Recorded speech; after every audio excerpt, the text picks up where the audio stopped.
What is up? It is another Monday night, so we are back to hang out, shoot the shit, talk some football, as we do. JJ is back from the winner's circle. Apparently, JJ, you must have had things go well this weekend, huh? It was fine. Football was good. The race was better to me, but it's all good. Hey, anytime you win, it's a good thing, right?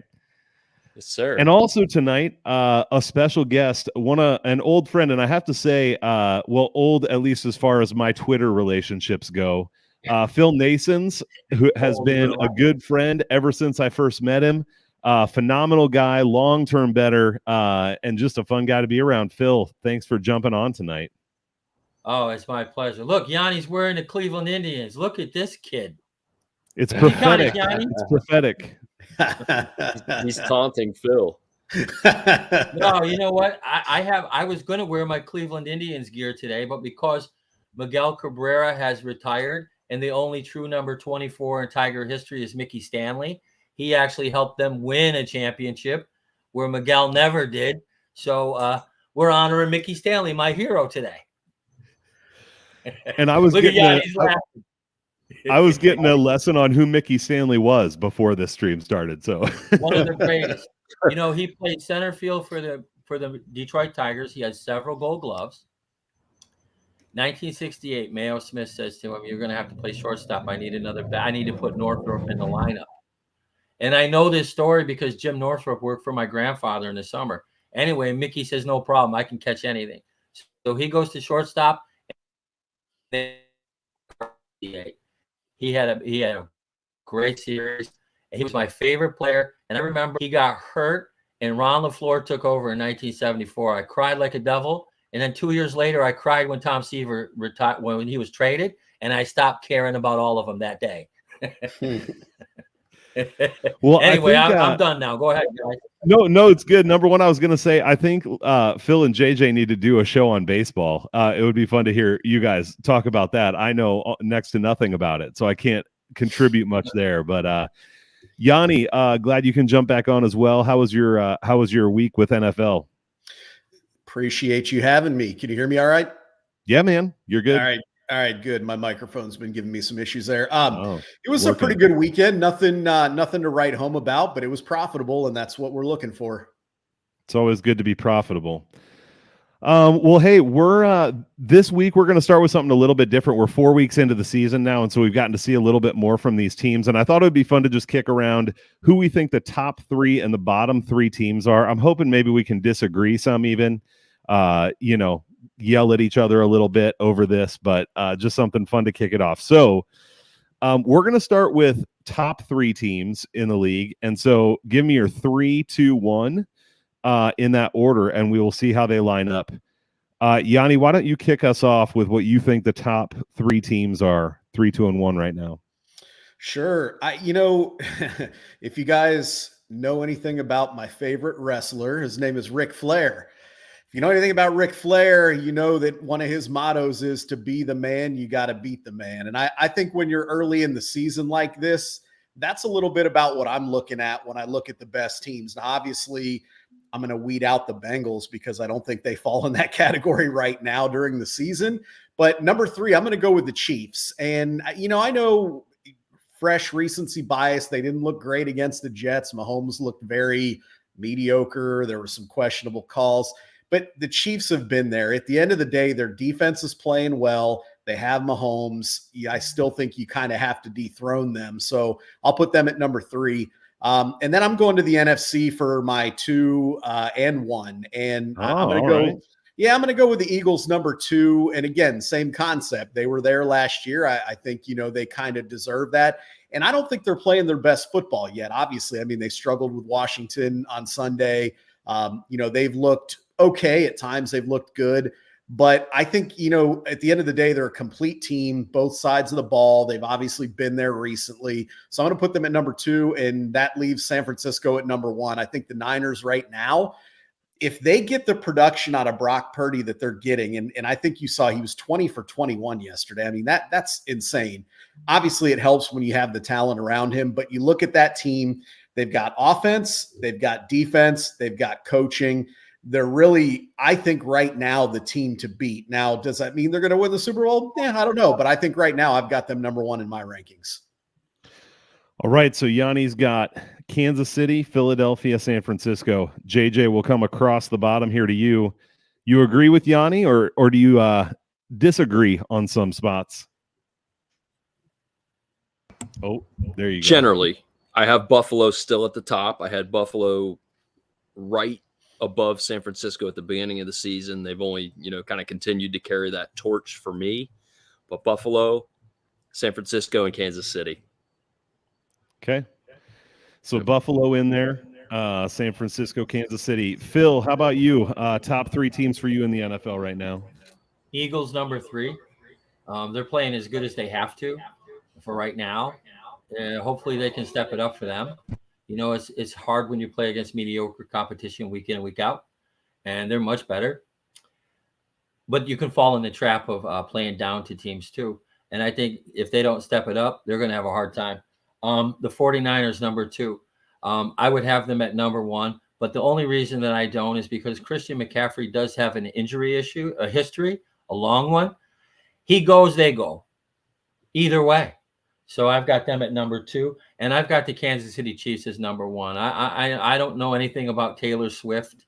I don't listen to that kind of music. My daughter is going to be so disappointed in you. I love music. Believe me, I played the trumpet for a zillion years. But what I can tell you is this.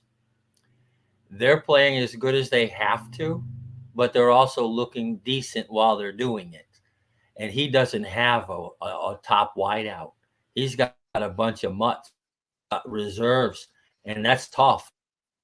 But he's got Kelsey. I love this Pacheco kid. I love their offensive line. I love the way their defense is playing, and I don't see anybody touching Kansas City. Forget that loss they had 2 weeks ago? Forget that. That's nothing. So that's my 3 teams, guys. All right. I love it. So I'm going to go a little bit different. I do not have Kansas City in my top 3. And I will say, it's scary to ever do that because Patrick Mahomes. He didn't look good against the Jets last night, but in general, Patrick Mahomes can win you games. But here was the way I did this, and maybe you guys were similar, but I just started thinking, okay, if these 2 teams played right now, who would I want to bet on? And so I ended up with Miami at number 3. I know that they just got beat by the Bills, but I think this is a team that's going to bounce back and is going to be there all the way through the season. I think when they play Buffalo again, I could see it going the other way even. I think those are 2 really good teams. I think the Dolphins defense may round into form too as they continue to get used to Vic Fangio's system. And then also when they get Jalen Ramsey back, if he can perform at a decent level, that's going to really help him in the secondary. Obviously, they don't have him right now. So number 2 for me is Buffalo. I agree they started out a little slow, but man, that's just a team that's so well-rounded on both sides of the ball.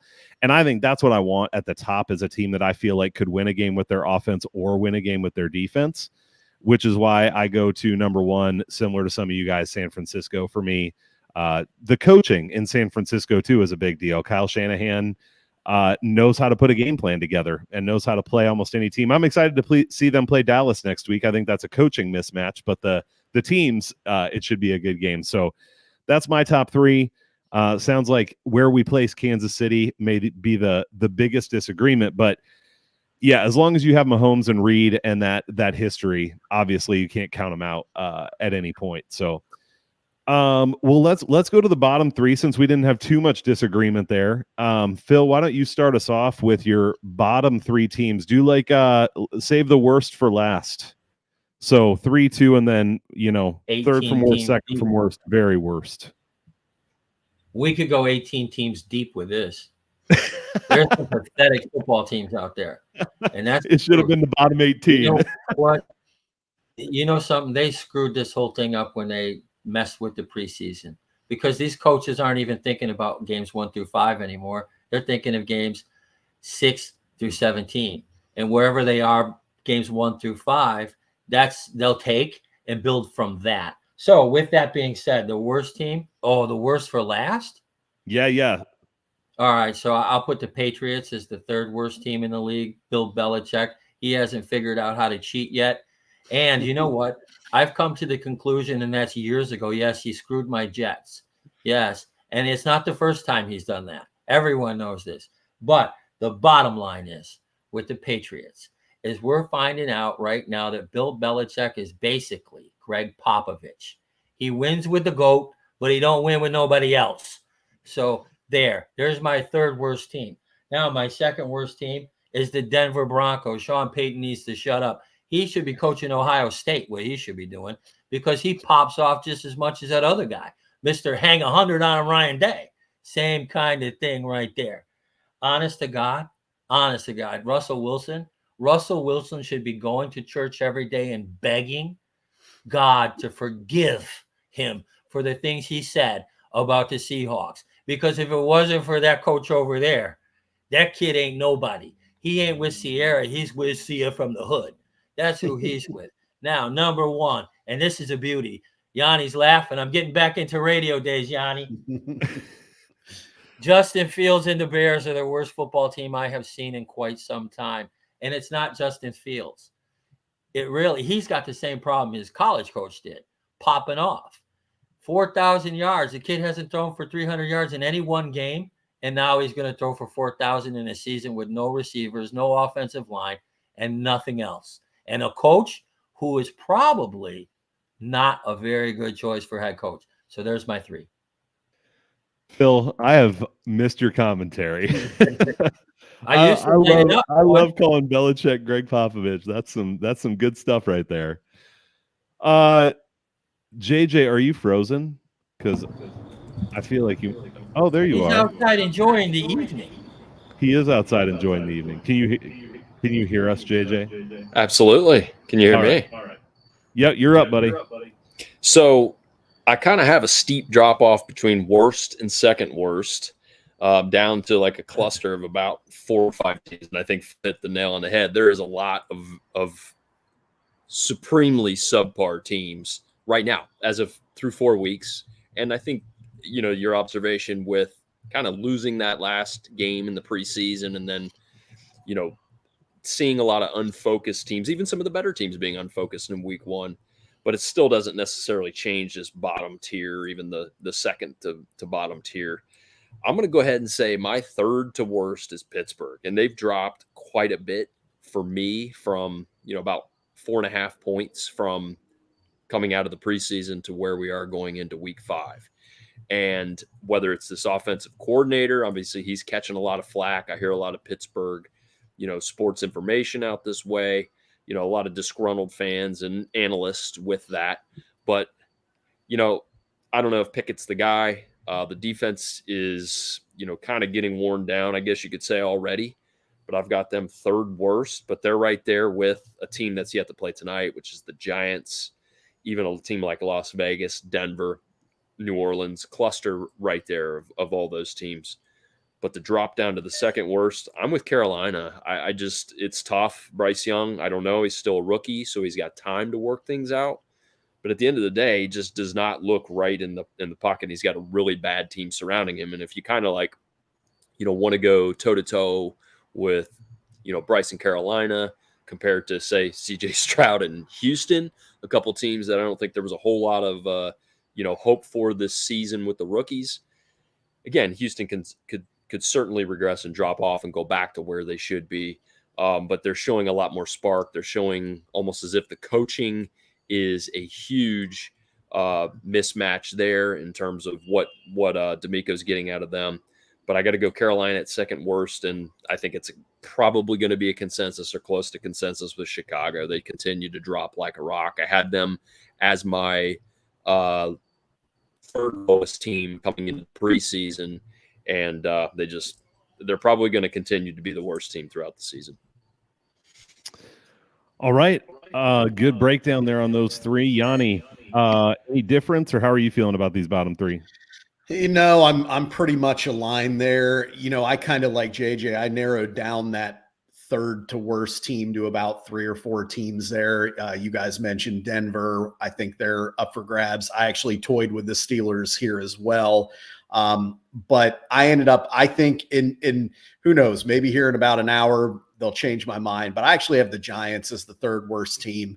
Part of it is obviously Barkley is not healthy right now. We don't know how his season's going to be, but their defense has been disappointing.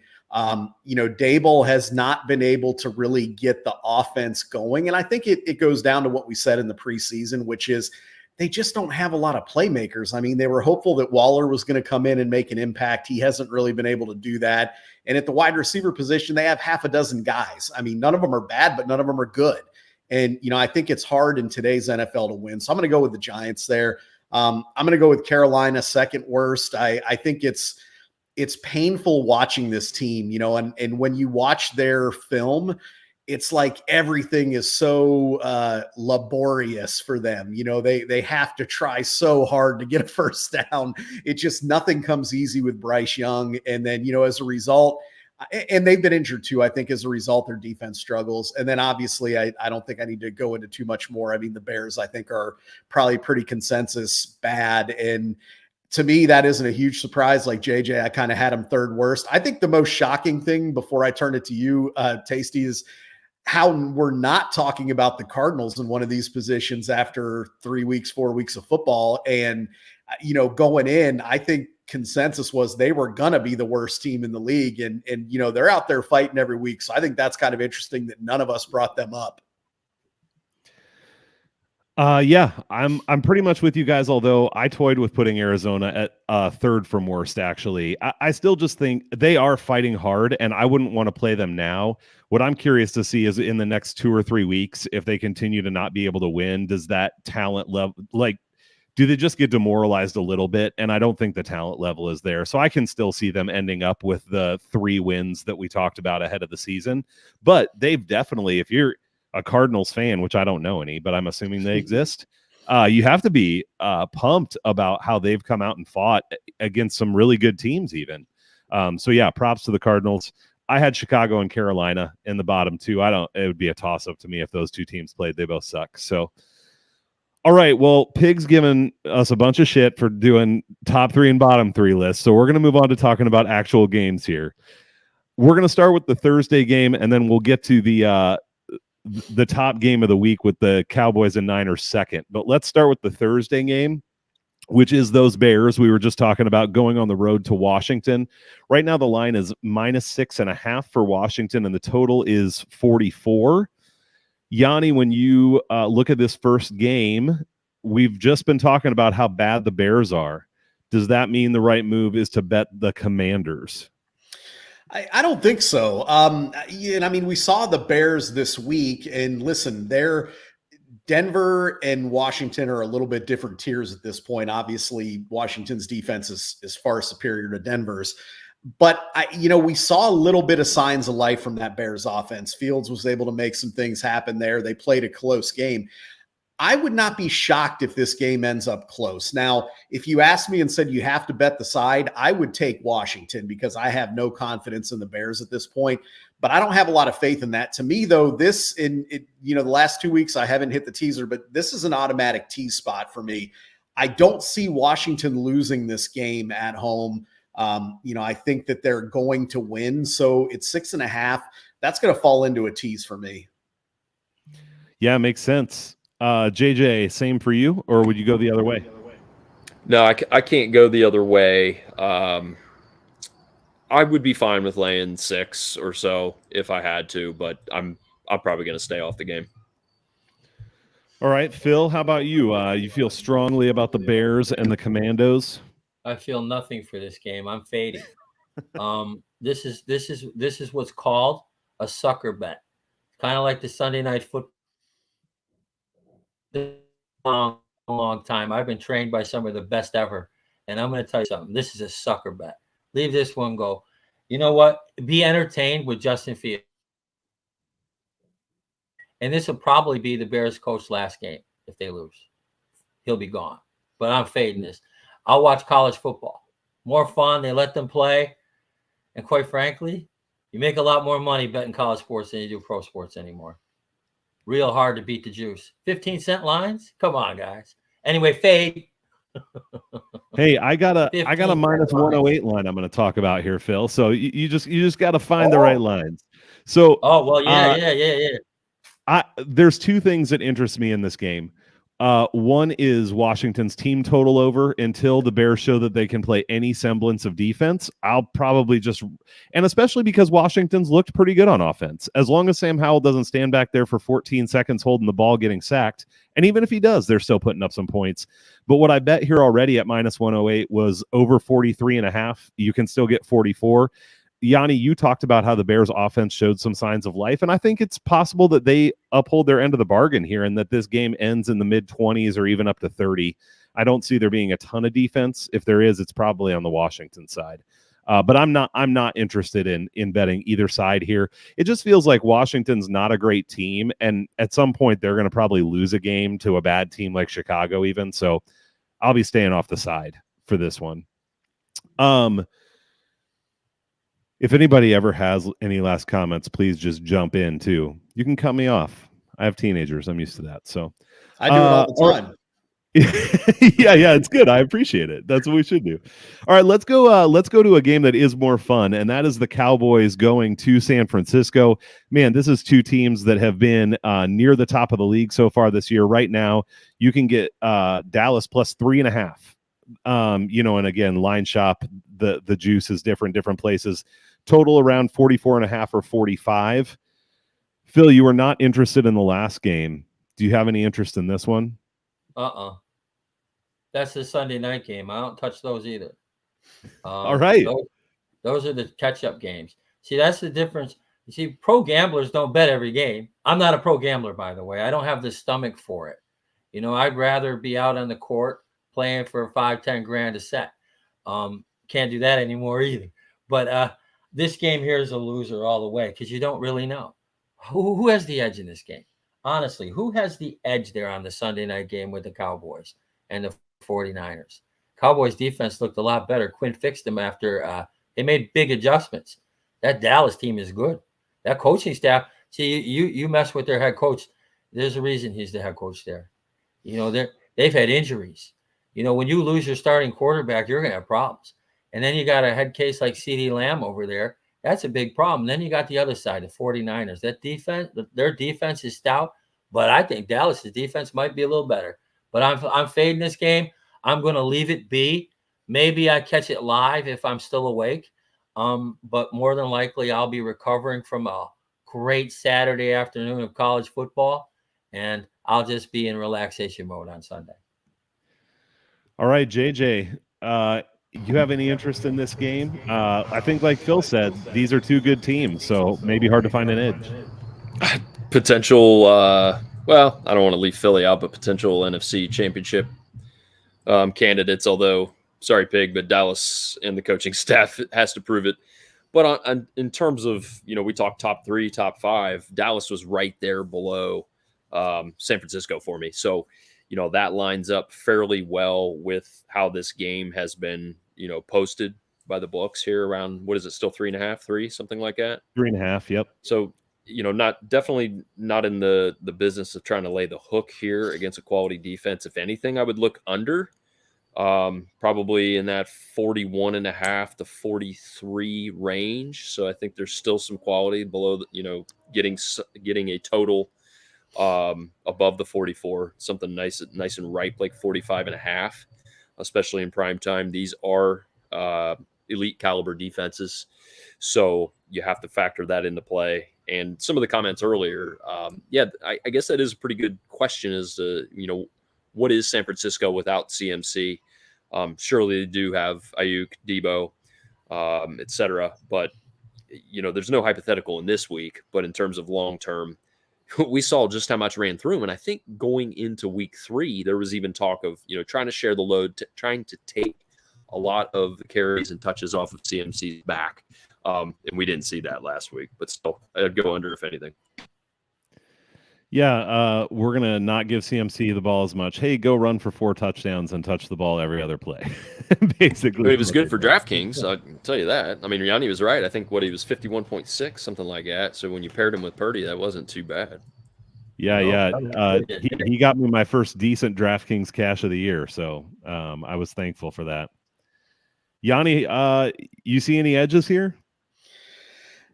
Not really, and I think again, it's not a great number. My take is I think we know what we get with San Francisco, but Dallas is a little bit more unpredictable. Obviously, we've seen them look really good this year. We saw them kind of fall apart a little bit against Arizona, and so it's like, what are we going to get against San Francisco? I would like the points because I think they are a good team, but I just don't trust it. So for me, it's a pass, or like JJ said, I might look at the under, depending upon where that ends up. If it rises, I think that I have a feeling that both teams could struggle a little bit moving the ball in this game, at least a little bit more than they're used to. So I think when you look at that total, if anything, I would look under, but I don't really have a great edge in anywhere that I can find here. Yeah, I'm with Phil on this one. I'll just pass. I think this is going to be a fun game, and I'm looking forward to watching it. But that's about it for me. If you absolutely forced me to bet on something, but I am not doing that, I would take Dallas in the points because I think it's two good teams. And if you're going to give me more than 3, then that's the side I'd rather be on in a game that I think should be competitive. That doesn't mean for sure it will be, but this should be a fun one to watch. So I'm looking forward to it. I'm going to pick off a few other games here that I find interesting. And if anybody, who's watching, if you have a game you want us to talk about, just throw that in the chat and we will talk about that. Jason's with you on the under, JJ. So, yeah, I can't disagree with that either. That's the side I would take if I had to take one there as well. I'm going to take us to an interesting game next. I mean, interesting to me in terms of where these two teams are at. We talked about it in our top 3, bottom 3 a little bit. Yanni mentioned it. And that is Cincinnati going on the road to Arizona. I don't remember for sure what the look ahead here, but I think it was 7.5. It was at least 6.5. Now it's Arizona +3, Cincinnati -3, a total of 44.5, 45.5, depending on where you look. This is an Arizona team that, like we just talked about, has been fighting hard. They've come out and played good teams hard. They beat the Dallas Cowboys. Unfortunately for my bankroll, as I've said before, but we all recover from it. It was a good week, so I recovered some. But Yanni, what do you think about this number going down to something so short for Cincinnati, who people we thought were a Super Bowl contender against what we thought was the worst team in the league, and now we got a field goal separating them on the spread? Pretty crazy. I mean, I would say I'll give us kudos. We've been accurate on quite a few things heading into the season. But obviously the Bengals and Cardinals are two anomalies there that, didn't see this coming. At this point, I don't see how you can have faith in Cincinnati. I definitely can't bet on them at this point. Now, that being said, I also, not to take the quitter's way out here, but I can't get down with Arizona either. I mean, at some point you got to feel like Cincinnati's going to figure it out. And I don't know, is it Burrow's calf that's doing this? And of course, they're going to be without T. Higgins now, which makes their offense a little easier to try to slow down, which hasn't looked good to begin with. But I don't know, man. I think, again, this is a game to me, and I know the Bengals defense hasn't looked great, and Arizona's offense has actually looked pretty good. But I think this is another game you could look at an under, potentially here, because if the Bengals continue to struggle on offense, which, again, we haven't seen a lot of signs that they're not going to, how many points are going to be in this game? Yeah, that's a great question. Cincinnati has really struggled to score. JJ, anything for you on this game? Not at 3. No. I can't get with laying the points on the road with Cincinnati. I mean, I agree in part with Yanni in terms of, is the team going to break out? Are they going to get it together? I don't know. After the second half of week 3, there were some signs of that. But, whether Tennessee put a magnificent game plan together and executed it flawlessly, or that in combination with the fact that the Bengals simply can't block for a hobbled Joe Burrow with no mobility. He can't shove off his back leg. So there's a lot of troubles. But again, is this a case of Arizona being marked up too high? And on the flip side of the coin, Cincinnati being marked down too low? It's a good question. I think I'd rather just watch it play out and see for myself. Fair enough. Can't fault you there. Phil, same thing for you or any other thoughts? I have that game I have to do a preview for game day on Sunday, so I'm not allowed to talk about it. Okay. But yeah, and Where the Monday night game I can't talk about either because I have all that right. one. Hey, where can people find your preview? They'll find it at thegameday.com. You'll also find me at Covers. Great. Is go to my Twitter. In the tree is everything that I do. I mean everything. I write for 11 sites. I also edit for one. I'm full time at this. I do this 20 hours a day, 7 days a week, pretty much. I miss my That's more rehab than I time do. because I do it for a living. You have a real job.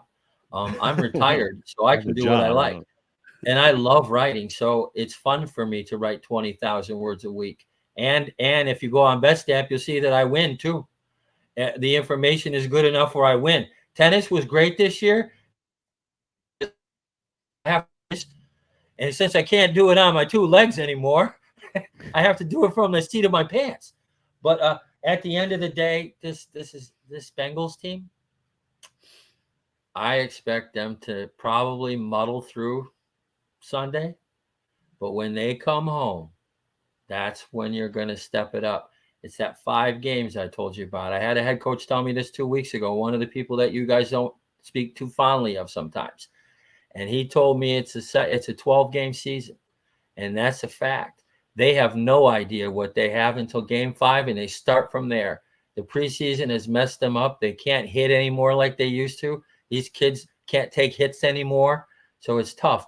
But Bengals next week. This week, we'll see. I'll let you know. Follow me on Twitter. You'll see it up there on Sunday morning. Absolutely. Go follow Phil on Twitter. I'll get that in the description too. I probably should have put it in that little picture where I was supposed to. But I had we'll get it in the description. And hey, and if you follow me on Twitter, I just tweeted it out before this show too, so it should be easy to find. So here's where I'm at, Yanni. It feels to me similar to what you said. I kind of want to bet the Cardinals, or at least use them in a teaser. Like, I mean, Phil, I hear what you're saying about the preseason being like the first 4 games of the year now, but the thing for me is that Joe Burrow is so hobbled and he looks really, really bad. And the line can't really block for him. When you go look at their first 4 games this season, they scored 3, and then they did score 24 against the Ravens, but then 19 even in a win, and then 3 against the Titans, and they gave up 27 points to the Titans. I mean, the Titans do not have a good offense. I think that's an absolutely atrocious look. I would say that the Cardinals' offense is probably akin to the Titans. Now, it's so hard to bet the Cardinals against Cincinnati, thinking about who we thought they were before the season. But I actually think the Bengals are just in real trouble for this year. I mean, you look at their schedule and they have Arizona here, then they have Seattle at home. They really need to win that game. And I'm not sure if they can or not. They get a bye. But the problem with Joe Burrow's calf injury, and I'm not a doctor and I don't even play one on TV, but I listen to people who are doctors. And they said that this kind of calf injury is the kind of thing that lingers, and he would probably need 4 to 6 weeks off for it to fully recover, and that the risk of re-injury is like 25% or higher every time he plays. So the chances of him making it through the season are low, and the chances of him making it through the season healthy are incredibly low. After their bye, they go to San Francisco. They have Buffalo at home. They have Houston, which isn't easy anymore. They go to Baltimore on a Thursday. I mean, I can see them coming out of their bye and going 0-4.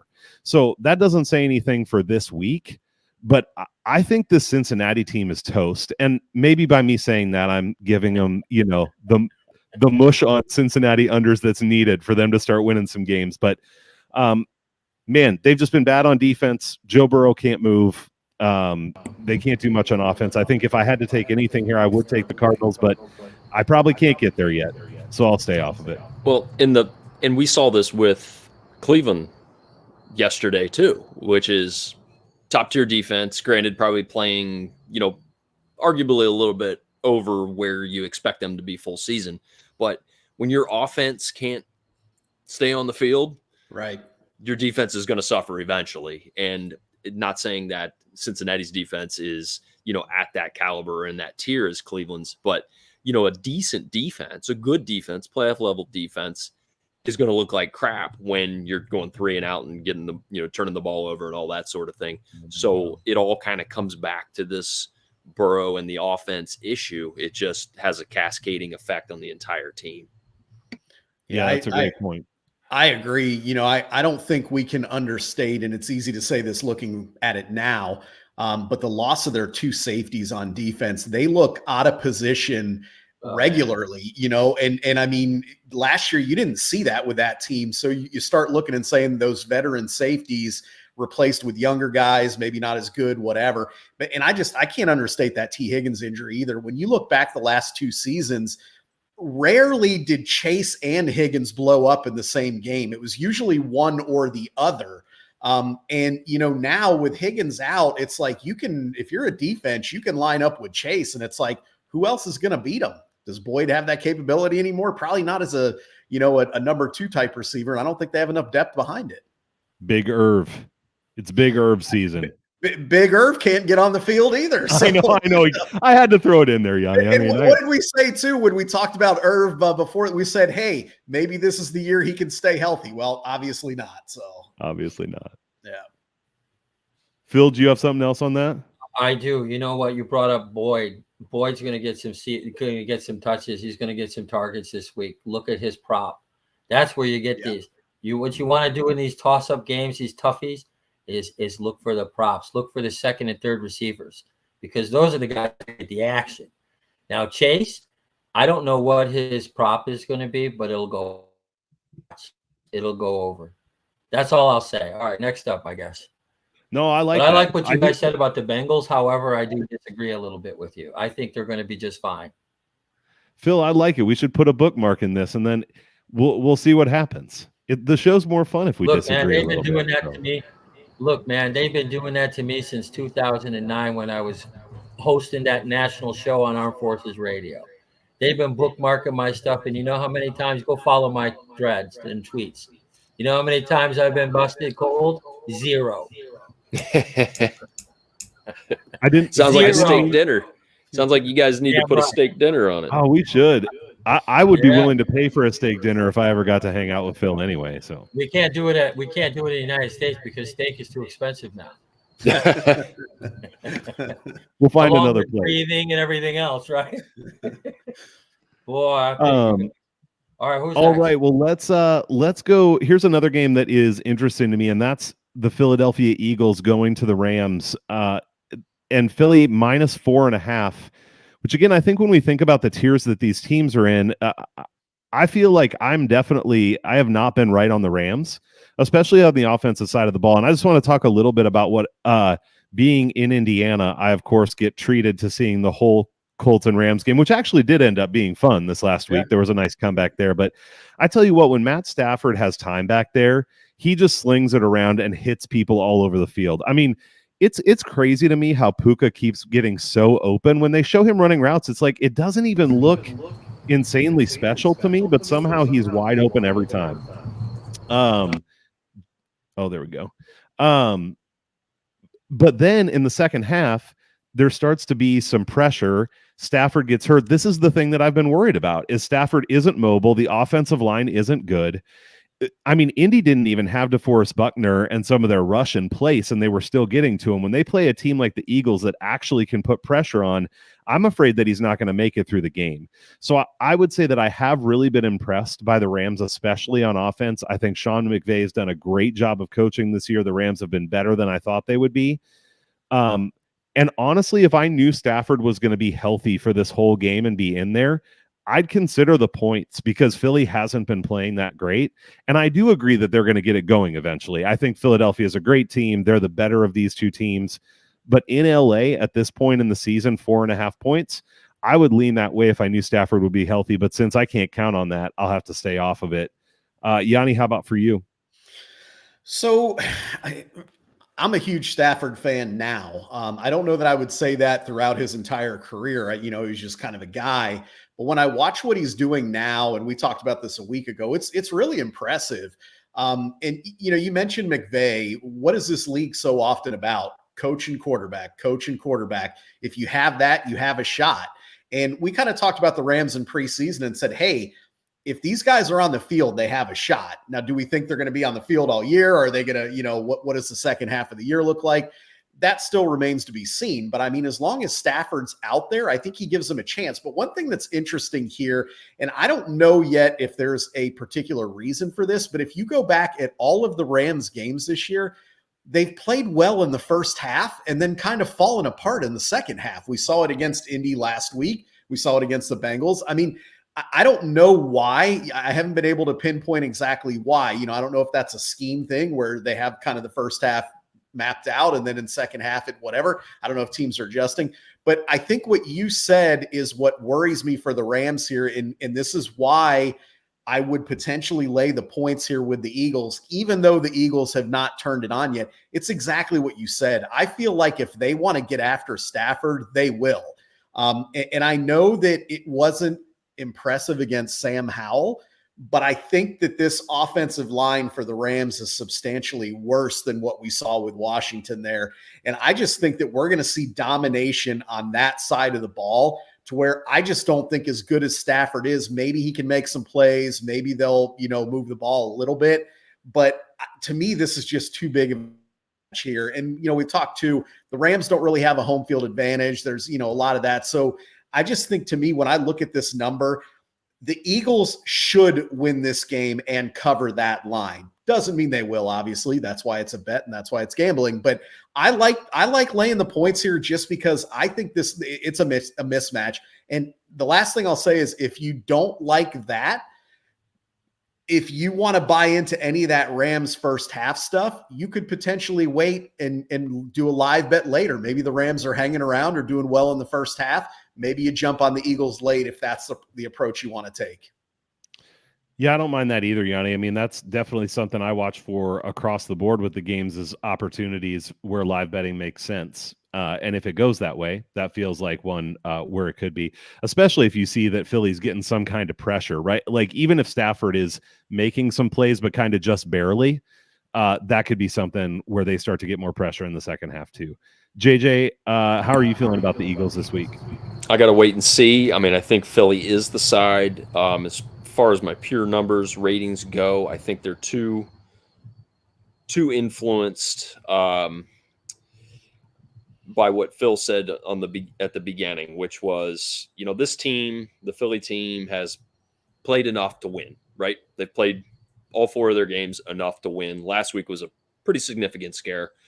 But at the end of it, they played enough to win. But this is a different caliber, in terms of in the trenches, just like Yanni pinpointed. The Rams are going up against Philly's defense, that Philly line. It's different than Indy. It's different than even Cincinnati's, front line.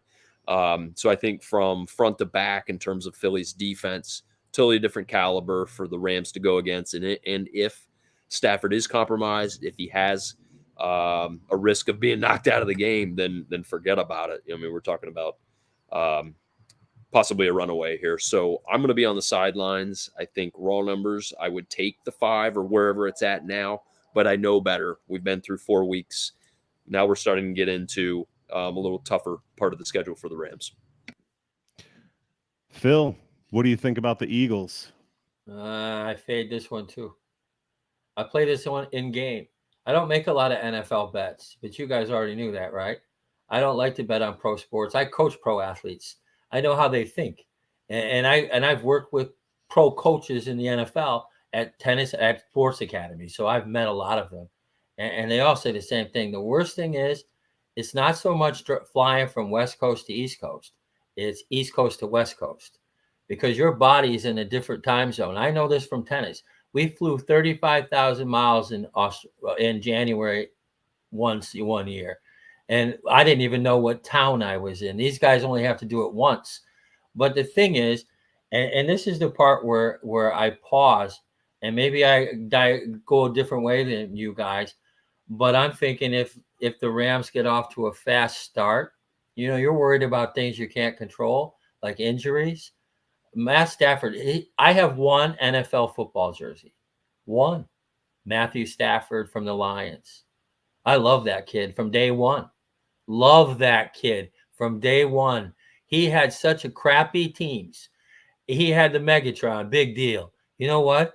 but he had crappy teams and crappy coaches.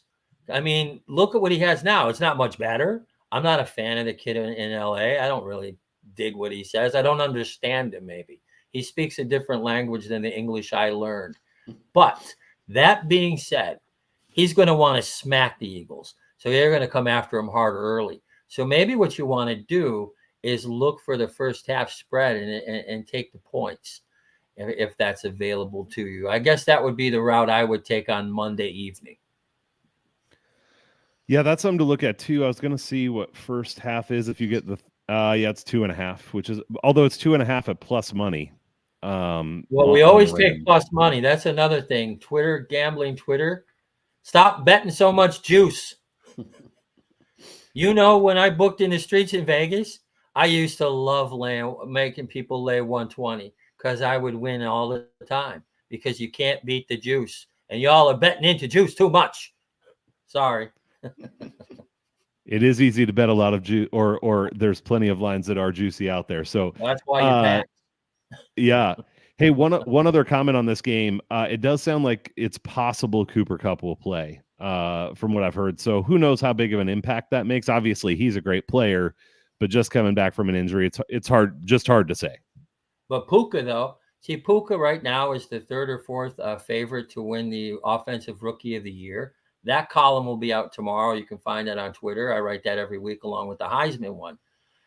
What I guess what I'm trying to say is that he's not. If Cooper Kupp plays, there goes that kid's targets. He goes back to sitting on the bench. He's not going to get 15 catches in a game. He's not going to get 5 because Cooper Kupp is going to come in the huddle and he's going to say, "Matt, our team is horseshit, but I need my numbers because I got a big bonus at the end of the season. And this rookie, he can go for it. He'll be around later." Yeah, maybe. All right, so here's what I want to do. We got a few minutes left. I'm going to just throw it to you guys. Do you have a game or a line that is especially interesting to you that you'd want to talk about? And I didn't say this ahead of time, so I'll kill some time while you pull up the lines here maybe. But there are a number of other games that seem interesting to me. I was trying to see if there's anything else that I already bet. But I will have to double check that. I have anything standing out? I have just one. Yeah, great. What is it? Yeah, believe it or not, I might actually bet this one. Giants and Dolphins. Miami's going to slaughter that team at home. The Giants don't have a freaking prayer in hell to win or cover. None. You know why? Because they're too big for their britches. They haven't really done much. Really. And you've got this Barkley kid who's pissed off because of his contract, and now he's probably not, I don't know what he is, but he ain't playing tonight, I don't think. And at the end of the day, he probably won't play next week. And since they put all their eggs in that offensive basket, I don't think they're going to score. And this Miami team, this Miami coach, he holds grudges. He's a vengeful guy. And because his play calling isn't the greatest. And when you have all these guys on the field, Tua gets confused. If I tell you what, they should trade Waddle. Did you see what Tyreek Hill does without Waddle on the field? He massacres people. It's unreal what that kid can do. And what I would do is I would dump them. I would dump him. I would try to get some defensive backfield maybe help. But mostly, though, they're going to pepper this sorry team. Pepper that team. Yeah, Yanni, any thoughts on that game? Yeah, no, I'm with Phil 100%. I think that is potentially going to be a bloodbath. Obviously, we'll have to see how the Giants do tonight, but I think what do we have? Minus 10 even money. I mean, that I think again, that's definitely, I don't see any way how the Dolphins, and this could be a team total situation as well. I don't see how the Dolphins don't put up 35 plus points in this game. So, I think that's definitely on the radar. And then the other game that I think, and this is normally, if you go back the last however many years, this would be probably the definition of a square bet, but I think there's an exception to it this year. And that is Baltimore laying the points on the road at Pittsburgh. We talked earlier, I think JJ mentioned Pittsburgh is one of his bottom 3 teams, or someone did. I kind of had him there. And I think that and this is always a little bit of an if with Baltimore, if they don't turn the ball over, I think they run away with that game. I don't see Pittsburgh's offense evolving at all. That Baltimore defense is still pretty good. And I think when you look at the physicality, that Steelers defense has struggled. So I think even at -4.5 on the road, I think Baltimore runs away. I appreciate Jason putting up the plus sign so Phil doesn't yell at him about juice. Well, I don't even know that young man, so I would never yell at him. I love it. That was a generalization, but you know what? If you want to mock that, go ahead. Let's see. No, he's not mocking it, dude. He's a good dude. He's just playing around. So I will say really quick, I think it's hard for me to want to lay numbers that big as Miami's, but I totally agree. I think they're just going to destroy them, especially at home coming off that loss. I mean, I think this could be another one of those like 42-10 or 42-17 just kind of massacres. So yeah. I haven't bet that yet, but I think I probably will. I mean, that just feels like it's going to be destruction. And I agree. Well, hey, maybe Mitch Trubisky will come in and save the day in Pittsburgh. It sounds like Pickett may be out. So, yeah, joking. But it's an interesting point though, because you kind of look, obviously Pickett has not played well. Is this Trubisky's opportunity to come in and, potentially, who knows? I mean, you never know. But I just, to me, that game's a mismatch. Yeah, agreed. But one thing about that Baltimore Steelers game, go back and look at Mike Tomlin's record as an underdog at home. So I'm telling you right now, it's phenomenal. I mean, last year I hit one. I guess it might have been the only one I won all year, but it was a big one. They were like 7-point dogs on the road. And I said, not only will they cover, they'll win straight up. I can't remember which team it was now. But like I said, it might have been the only bet I made. And it was unreal. Because it's unreal how he motivates people. I know you guys don't like the Steelers record, but he's the best coach in the NFL. I've seen him in person coach. I've been around him when he spoke because he was up at Jay Fiedler's camp. So I know all this stuff. And the bottom line is, and I know his agent very well, and the bottom line is this. He's going to have them motivated for Baltimore. This is a conference game. It's at home, and he's going to have them motivated. If he puts Trubisky in, Trubisky's a winner. The Bears made a major mistake getting rid of that kid because that kid's a winner. Yeah, I think, Phil, you bring up a good point. I think, like I said, if you go back the last 20 years, laying the points at Pittsburgh would be a horrible decision. I mean, I think you'd have a big time losing record there. And I mean, I think, you bring up the good point about Trubisky, both of you guys there, in the sense of a lot of times teams rally around a backup quarterback, particularly if he's a capable backup, which I think Trubisky, I mean, at this point, we can't say that Pickett's better than Trubisky. Trubisky might be better than Pickett. So, I think that's fair to say that if Trubisky is announced, so, as I spit that bet out, maybe that's one you wait and see what the injury report is. You wait and see kind of where that goes. Cause I don't think that line's going to move too much either way. Do you? I mean, I don't think it's not going to move no matter who gets named starter. It'll go toward Baltimore, if anything, because the public will be on Baltimore. Probably so. These line movements too, you got to really be careful because, once upon a time when it was just Vegas, offshore, and the street guys, there weren't that many people betting. Now you don't know who's moving the lines at some of these square shops like FanDuel, DraftKings, Barstool, all of them but 2. So be careful with that. You don't know who's pushing that number. You have no idea anymore because the sharps are not betting at these places because they can't. So you're dealing with the public all the time. I'm down to my limit has changed. I'm now at 447 at DraftKings. I've moved up. Nice. Moving up. $4.47. When I was in 6th grade, really make some cash. Elementary school bookie took more action. I'm sure. Well, hey, JJ, do you have any other games you like? I agree with Phil. DraftKings, whatever. I had Baltimore circled, but I don't think I'm gonna get there. I don't know. Now, there were a couple, kind of like peaks yesterday evening, at 3.5. Now we're sitting 4.5, 5. which is still not insurmountable if you expect and if you can handicap a pretty wide disparity between the two teams. The Pittsburgh's defense is obviously legit, but it's the same thing that we saw with Cleveland last week. It's what we're seeing to a degree with Cincinnati. If your offense can't stay on the field, the defense is going to get pushed all over the place. It's ultimately going to happen. Field position battle, turnovers, where it may be. To a degree, even though the 20 points that Green Bay put up kind of masks the very fact of what we saw Detroit shoving Green Bay around the entire game, wearing them down because Green Bay couldn't stay on the field with the ball. So 3-yard David Montgomery slowly turned into 5-yard David Montgomery. And then in the second half, after, the defense was rested for a series or so, then David Montgomery went from 3 yards back to 5 to 7 to 9 by the end of the game. If your offense can't stay on the field, the defense is going to struggle, even an elite-ish caliber defense like Pittsburgh. That's my only concern with this game. If you are looking at taking the points, I agree with Phil when it comes to Tomlin, motivation. Great coach, CEO type coach from that aspect. A defense that can take over games. My concern is with that. If Pickett were in the game, going to Trubisky, you never know. Might be a totally different situation. Again, rallying for the backup quarterback.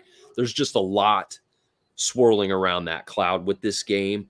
I think I would say that Baltimore is the side, but at the same time, there's a lot of those concerns that I think I would share. I'm not sure if I'm going to get there with this game at all, but I would be a little fearful, especially because we talked about this last week or a couple weeks ago, or with the DFS huddle last week with Baltimore and just the style, the kind of the boomer bust nature of Lamar Jackson and the way he handles the ball. The turnover thing is very real with the fumbles and short fields. That is a possibility with Pittsburgh if their defense can get rested. That's a good point, man. I like it, JJ. You know what else, too, is that this kid Pickett is feeling it. He really is. He's from there, man. So he's hearing it in his neighborhood. Right. You can't even go to his mother's house without hearing bullshit, Yep. And there was so much. Go ahead. I'm sorry. Go ahead. No, I'm sorry. I said there was so much optimism, with him, hometown kid, playing there, playing in the same stadium, and then going to the NFL. He's there. He's the quarterback of the future. Here we are, year 2. Definitely some stumbling blocks. Again, how much can you tie back to Canada calling the plays with the scheme and the offense and everything? But yeah, so you're right. You're right, Phil. The club where I blew out my Achilles is where all the Steelers go. It was a fitness club in Pennsylvania. So I saw Pickett his senior year with Pittsburgh, with the University of Pitt. And it was obvious that they were going to draft him because he was hanging around with all the Steeler players. So it was pretty obvious. But that's a tight-knit bunch. I'd be careful with that game. Be careful. Because Baltimore, 2 weeks ago, they missed 10 starters injured. That they have a laundry list of injuries. Cleveland is not a good football team. Their defense is okay. Their offense. Amari Cooper's not a wideout one. He hasn't ever been. He's a number 2 best. And they have nothing. They lost Nick Chubb, and they also lost their main lineman. They're in big trouble. And it's the same with Baltimore. They're in big trouble. So Steelers need a win.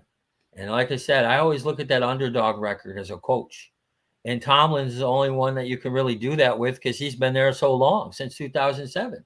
So you've got to stand. You've got this long sample size of success as an underdog on the road, more than the home. But you also have a win situation in a tough AFC North where home teams usually hold serve. So it's a hard one to call. Should be an interesting one. Sure. Be fun to watch. So, hey, before we get out of here, I want to throw 2 more games at you guys to see what you think. And it's 2 NFC North teams for me that I want to look at.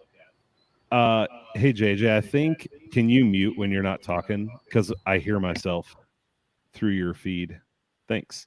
So the first one is Carolina going to Detroit. And this is another one of those with a big spread. It's -9 for Detroit. But I have Carolina as the worst or tied for the worst team in the league. And here's the thing that I would say is Bryce Young should be playing. And when Bryce Young has played, they scored 10 points against the Falcons, 17 against the Saints, kind of okay. Then they scored 27, but that's because Andy Dalton was playing. And then they scored 13 at home against the Vikings, and that included a 99-yard pick six. This Carolina team cannot score. And so I would look at two things here. Number one, I think Detroit does beat them by 10 or more. Detroit's proving to be a really solid team, and especially at home. I see them putting up at least 27 points. And I would also consider Carolina's team total under. Like, they're just really struggling to score, and Detroit's defense is playing well. So I like Detroit there, and I like Carolina's team total under. The other one, and I'll probably get called a homer for this, though I tend to not bet the Vikings. I'm thinking about the Vikings against the Chiefs. Right now it's at 5.5. I'd definitely like to get at least 6. And this for me is just, it's an analytics play. If you look at the Vikings and take away their turnover differential, or like last week against the Panthers, if Kirk Cousins throws a touch, and he didn't, I get it, he didn't, but if they get a touchdown from the 1 yard line instead of a 99 interception return for a touchdown, they probably run away and blow out the Panthers there. They've lost the turnover battle -3, -3, -1, -1. And you could say, well, they're just going to keep losing the turnover battle, and they definitely could. I'm not saying that they can't. But I also think that there can be some regression in these cases. They're one of just a couple teams that have had a negative turnover differential in every game. And the Chiefs' offense, especially their offense, has just looked a little sluggish to this point. I definitely think, like, if this is a playoff game, which I don't think the Vikings will make the playoffs, so I'm not saying that it would be, the Chiefs probably smoke them, because the Chiefs would show up and be ready to go, and they would just blow them out of the water. In a game like this, I'm not sure they show up that way. We talked about this last year, how the Chiefs can play with their food some. They're not running on all cylinders. I could see this game being fairly close, and I could see the Vikings even getting a backdoor cover. That's one of the things the Vikings do, is they get down and then they score some points in the second half to make it look closer than it actually was. So I haven't bet that. I'm not saying for sure that I will, but that's one that I'm interested in. So, I'd be curious, any of you guys, Yanni, do you have a reaction to either of those, and maybe can hear from everybody then too? Yeah, I'd like to disagree with you. I think, first of all, your Lions take and the team total with Carolina, I think, is spot on. I think you're right on the money there. And I'm with you. I think I think that KC probably wins that game, but I think it's a field goal type game against Minnesota. I think the Vikings hang in there. I also like the under in that game, just because I think Kansas City's defense is playing fairly well. Their offense not necessarily looking dynamic. So I think, that's a pretty high total. If you can get 52.5, I think some 53s are out there, even if I saw correctly. So I lean under there, and I would absolutely take the points in that game. Yeah, 52.5. You're right. That is a high total. We'll just go around here. JJ, any thoughts on the Lions or the Vikings? I'm on the under 52.5 in Minnesota. And I also agree. I make this about 3.3 for Kansas City. So, in terms of line value, you could look at the dog there, especially at home. Not sure where this turnover regression, lock, red zone, whatever you want to call it, mess is going to get sorted out. But it was kind of like the Chargers in Minnesota. I had dog and under in that one, and it came down to the end. And I turned to my wife and I said, I can win with Minnesota, I can win with the under, but I sure as hell can't win both. And it's not a great position of leverage. So I don't know. This may come down to the same thing if I end up getting on the dog with Minnesota, but I'm on the under. In terms of Detroit, yeah, we're talking about, I hate to get, as a fan, my nature with this team is to be extremely skeptical at all times, even with the Green Bay game, when Green Bay came out in the second half and you had all this and that, and then the weird play before when the clock hit 0, it was kind of like, damn, as much as they were bullying that other team around, I was very skeptical that they were going to hold on to win. It was nice to be proven wrong, but from an analytical side, surely the number's very fat. So, that's something to contend with. So you may have to get creative if you're not in the business of laying 8, 9, 10 points, whatever it is. So I think, some of these creative outlets that you guys pinpointed for that game make a ton of sense. All right, Phil, last word. Any thoughts on the Vikings or the Lions? Oh, boy. Is Fran Tarkington going to start for the Minnesota Vikings? I sure hope so. We could I do. we My could friend Michael try. would love that, man. Michael would love that. He's a big fan. You know, when I narrated a couple videos at the Pro Football Hall of Fame, and the first thing I did is went to the bus and took a selfie with next to Fran Tarkington for my friend Michael, who's been a Vikings fan for 100 years. I don't trust that team. Kirk Cousins is a great fantasy quarterback. I mean, if you're playing DFS, he's always low owned, 8-10%. He's always going to sling you. He's going to get you 20 points. But the rest of that crew doesn't look interested. Did you notice how they left the field Sunday? They look disinterested. So I'm disinterested in them. As far as the Lions go, well, I'm a fan of two teams, the Jets and the Lions, when I was a kid. I'm not a fan really of anyone now, except for Mickey Stanley. But at the end of the day, the Lions, I bet against them with Seattle, and they lost. I don't think they cover well at home. I think there's more hype than, as my dear friend and my former coach, Pancho Gonzalez, said, they're missing a few refried beans in the tortilla. And at the end of the day, that's where they're going to be. Missing a few. They may win. I hope they win. Be nice for them. But I don't think they're going to cover. That's too many damn points for that team. Jared, don't forget, this is Jared Goff. Remember? Jared Goff, guys. Jared Goff, the clown. Remember in Los Angeles who got to the Super Bowl? Yeah. It's not going to happen. They win, but they don't cover. Got to check out Goff's numbers there. He's been very solid in Detroit, and especially at home in Detroit. So he was solid in LA too. But you know what? That Lions team, rah only works for high school teams and college teams. Pro athletes don't usually go for that, especially from that coach. Well, I have definitely. Yeah, I love it, Phil. I've definitely enjoyed the conversation. This has been a fun hangout tonight. So appreciate you joining, Yanni and JJ. Great to hang out with you guys again.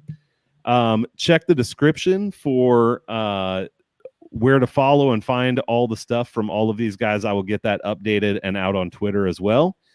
And let's go enjoy some football. Nice to meet you guys. Later. JJ, Yanni, nice to meet you guys. Nice to see your faces. Likewise. You too, Phil. Yeah, nice to see you. Thanks, Tasty.